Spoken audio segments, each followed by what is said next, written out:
அஸ்ஸலாமு அலைக்கும். ஹாய் மக்களே. எதிர்வரும் ஹஜ் பெருநாளை முன்னிட்டு உங்களுக்கு பிரயோசனமான ஒரு வீடியோவை கொண்டு வர வேண்டும் என்ற நோக்கத்தில் இறைச்சி சம்பல் செய்வது எப்படி என்ற ரெசிபியை கொண்டு வந்திருக்கிறேன். வாங்க வீடியோக்குள்ளே போகலாம். என்னடா இவள்கிட்ட ப்ரெஷர் குக்கர் இவ்வளவு ஊற்றியாக இருக்கே என்று யோசிக்காதீங்க. இதுக்கு முதலும் ஒரு பேட்ச் இறைச்சி அவிச்செடுத்தேன், அதனால தான் இப்படி இருக்குது. எலும்பில்லாத 1 கிலோ பீஃபை நல்லா கழுவி ப்ரெஷர் குக்கருக்குள்ளே போட்டு அதுக்குள்ளே பட்டை ஏலம் சேர்த்து அளவாக தண்ணியும் சேர்க்குறேன். 1 tablespoon ginger garlic paste add பண்ணுவோம். உப்பு, கொஞ்சம் மஞ்சள் தூள், கொஞ்சம் மிளகுத்தூள் சேர்க்குறேன். 1 டேபிள் ஸ்பூன் மிளகாய் தூள் சேர்த்துக்கொள்றதோட கொஞ்சம் சரக்கு தூளும் சேர்த்துக்கொள்ளுறேன். எல்லாத்தையும் நல்லா மிக்ஸ் பண்ணிவிட்டு ப்ரெஷர் குக்கரை மூடி 5 விசிலுக்கு அவிச்சு எடுத்தாச்சு. இப்போ என்னண்டா வெங்காயத்தை மெல்லிசாக வெட்டி பொரிச்செடுக்க இருக்குது. அதுதான் இதில் கொஞ்சம் கஷ்டமான வேலை. நல்ல தரமான தேங்காய் எண்ணெய் யூஸ் பண்ணினீங்கன்னா இறைச்சி சம்பல் நல்ல டேஸ்டாகவும் வாசமாகவும் இருக்கும். இப்போ வெங்காயம் பொரிக்க போகிறோம். அடுப்பை சிம்மில் தான் விட வேணும். ஆயில் ஓவராக ஹீட் ஆகாமல் பார்த்துக்கொள்ளவும் வேணும். வெங்காயத்தை கழுவி நல்லா துடைச்சிட்டு மெல்லிசாக வெட்ட வேணும். அதே நேரத்தில் கையால் உதிரியாக பிரித்து எடுத்துக்கொள்ளவும் வேணும். பெருசாக வெட்டினீங்கன்னா இறைச்சி சம்பல் நல்லாவே இருக்காது, கவனத்தில் எடுத்துக்கொள்ளுங்க. இறைச்சி 1 கிலோவுக்கு பெரிய வெங்காயம் 800 கிராம் எடுத்திருக்கிறேன். ஆனால் நீங்கள் பொலிவுக்காக வெங்காயத்தை கூட்டி போட்டிங்கன்னா இறைச்சி சம்பல் டேஸ்ட்டாக வராது.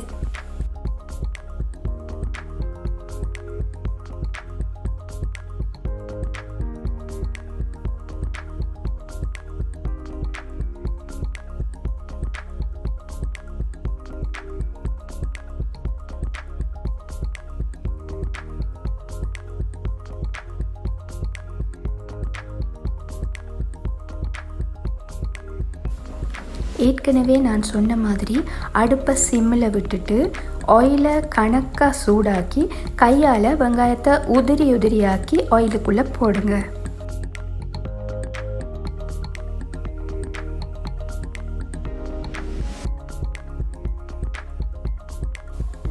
மெல்லிசாக வெட்டின வெங்காயத்தை பொன்னிறமாக பொரிச்செடுத்தாச்சு பாருங்கள்.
பல்லு போல் பூடு எடுத்துருக்கிறேன்.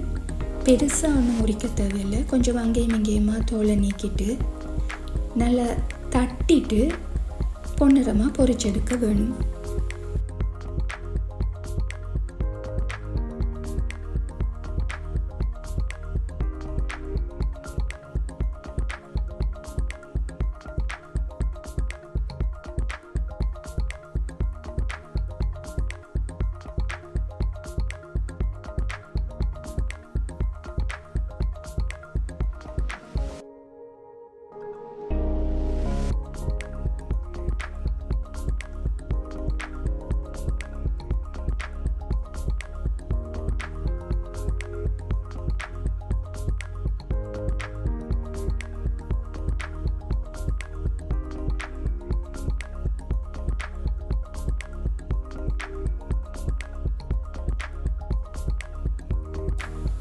அடுத்ததாக ஏற்கனவே நாங்கள் அவித்து எடுத்த இறைச்சி பொரிக்க வேணும். அதுக்கு வெங்காயம் பூடு பொரித்து மிஞ்சி இருக்கிற எண்ணெயையும் யூஸ் பண்ணலாம், இல்லாட்டி நீங்கள் வேறையாக புதுசாக எண்ணெய் ஊற்றியும் பொரிக்கலாம்.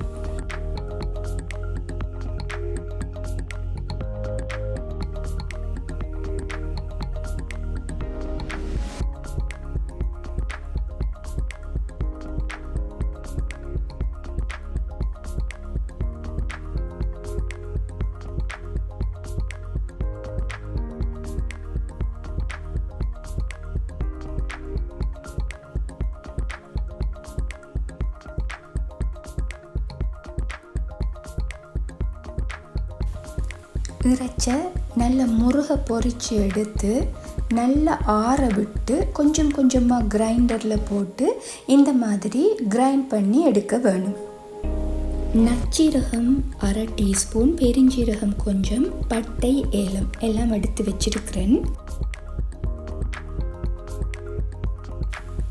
வேறொரு வொக் எடுத்து ஏற்கனவே வெங்காயம் பொரிச்ச ஆயிலில் இருந்து 4-5 டேபிள் ஸ்பூனை ஊற்றி சூடாக்கி அதில் இதையெல்லாம் போட்டு வறுக்க போகிறேன்.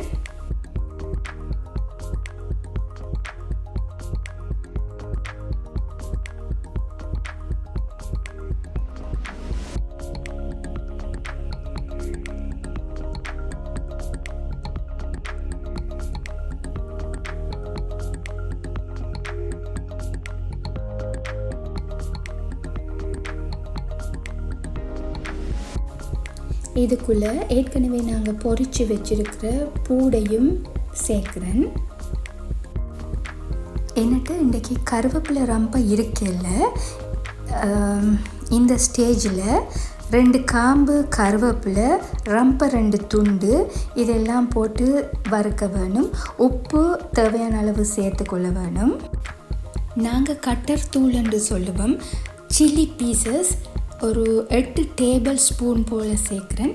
இது நல்லா வறுபட வேணும்.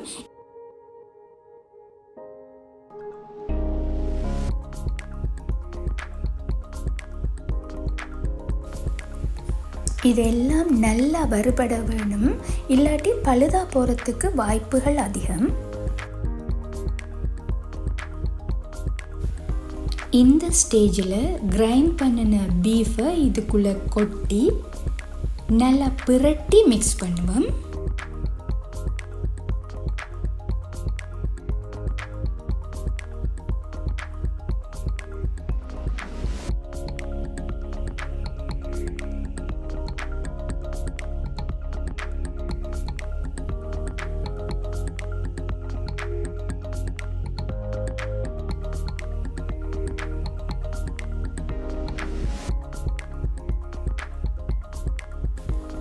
இப்போ நான் பொன்னிறமாக பொரிச்செடுத்த வெங்காயத்தை ஆட் பண்ணுறேன். நல்லா மிக்ஸ் பண்ணுவோம்.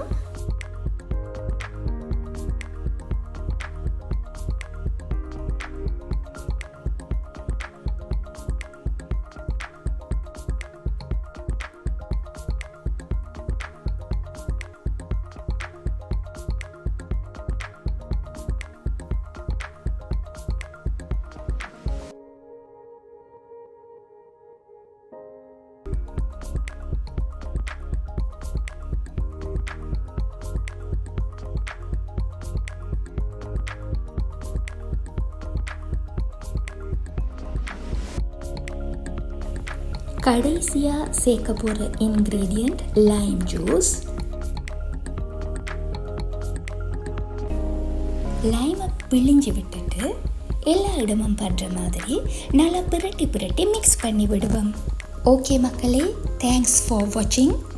இன்னும் ஒரு நல்ல ரெசிபியோட அடுத்த வீடியோவில் உங்களை சந்திக்க வரேன்.